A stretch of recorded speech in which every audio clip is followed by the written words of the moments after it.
what's happening. So I wanted to talk about this and put this out there. Al Jolson, who I was very familiar with, the jazz singer, etc., was Jewish and he openly wore blackface, but they never canceled him.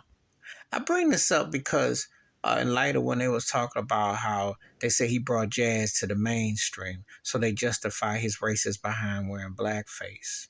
Okay, just like with hip hop, they try to say Latinos in different communities, even though it started with black culture. The scratching, the DJ, and the music was obviously more African American from what you get as far as the artistry. I'm not saying that there wasn't other people that were in the search of it, but let's be realistic. Art forms which were created by African Americans and is steeped in tradition, but they found a way to whitewash it. And to me, there's really no difference between Al Jolson to Elvis Presley to Eminem. Or I would say, yeah, you can throw Pat Boone in there, culture appropriation, culture bandits. You know how they go. But now people don't talk enough about Al Jolson. Why is that?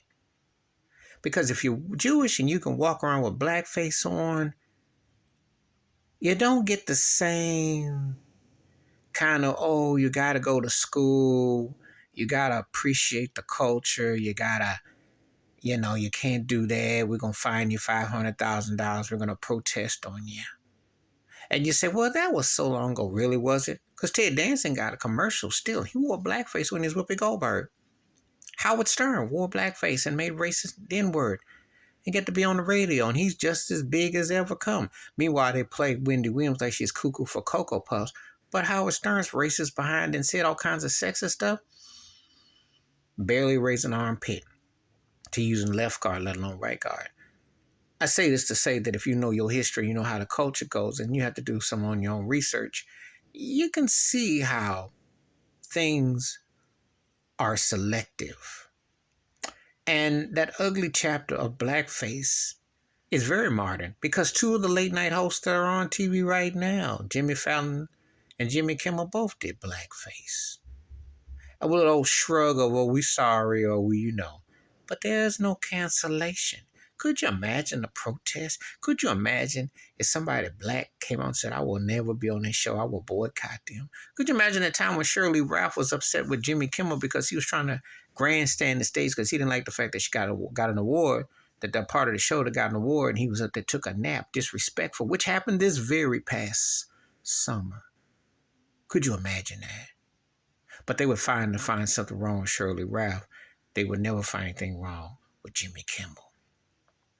But Al Jolson wore blackface and is regarded as a great entertainer, and the powers that be allow it. Now, it's one thing you own stuff and you have a say, and once you know how the entertainment industry and these other industries go, you take that consideration.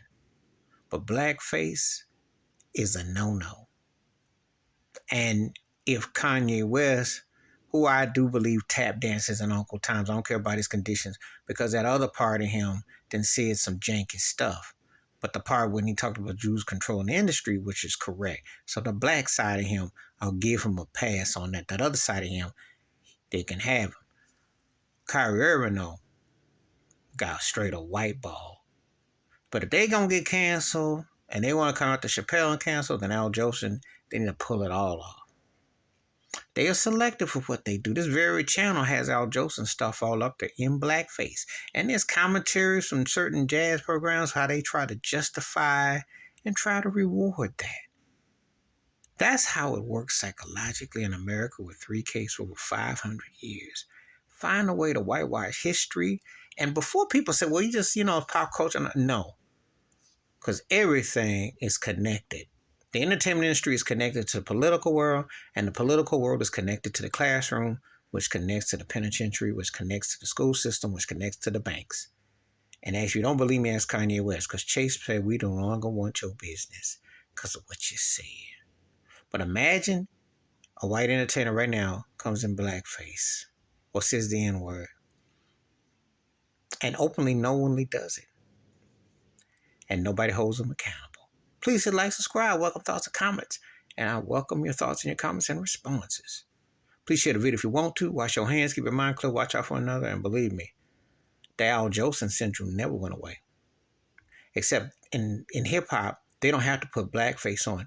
They already do El Jolson a service because the people that run these companies like their black entertainers to shuffle, buck, and coon and tap dance. That's why you see with hip hop a lot of the commercialized versions of it on purpose to sell out from within. I'm done.